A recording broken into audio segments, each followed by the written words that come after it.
ఎంతమంది ఉన్నారన్నది కాదు, ఇటు ఎవరున్నారన్నది పాయింట్. నాడు వైఎస్, నేడు జగన్. అటు గుంపుగా, ఇటు సింగిల్గా.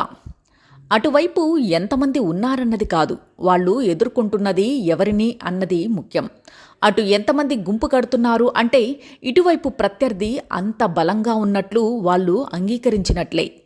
విలన్ గ్యాంగ్ ఎంత ఎక్కువ ఉంటే హీరో అంత బలవంతుడని చెబుతున్నట్లే. ఇప్పుడు ఆంధ్రాలో కనిపిస్తున్న రాజకీయ చిత్రం గతంలో ఎప్పుడో చూసిన పరిస్థితులను స్మరణకు తెస్తున్నాయి కదా. అవును, నిజమే. అప్పట్లో 2009లో వైఎస్ రాజశేఖర రెడ్డి సారథ్యంలోని కాంగ్రెస్ పార్టీని ఎదుర్కొనేందుకు TDP plus TRS plus CPI plus CPM కలిసి మహాకూటమి ఏర్పాటు చేశాయి. మరోవైపు చిరంజీవి ఏర్పాటు చేసిన ప్రజారాజ్యం దూకుడు సైతం ఆ రోజుల్లో గొప్పగానే కనిపించేది. దాదాపు చిరంజీవి ముఖ్యమంత్రి అయినట్లే అని ప్రచారం నడిచింది. చిరంజీవి పార్టీ కారణంగా కాంగ్రెస్కు కాపులు దూరమైనా వీటన్నిటినీ అడ్డుకుని మళ్ళీ ఆనాడు వైఎస్ సారథ్యంలోని కాంగ్రెస్ పార్టీ విజయపతాకం ఎగరేసింది. అంతేకాకుండా ఆనాడు రెండోసారి యూపీఏ ప్రభుత్వం ఏర్పాటుకు అవసరమైన కీలకమైన ఎంపీల్లో 33 సీట్లు అప్పటి ఉమ్మడి ఆంధ్రా నుంచి వచ్చినవే కావడం గమనార్హం.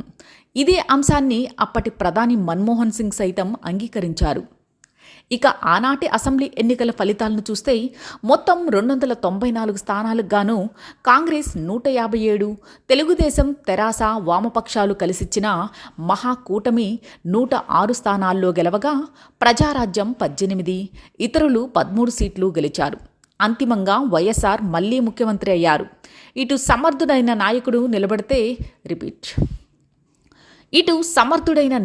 నిలబడితే అటు ఎంతమంది నిలబడినా ముందుగా అరుపులు కేకలు వినిపిస్తాయి. ఒక్కసారి రాజు కట్టిదూస్తే ఆనాక వినిపించేవి ఆర్తనాదాలు.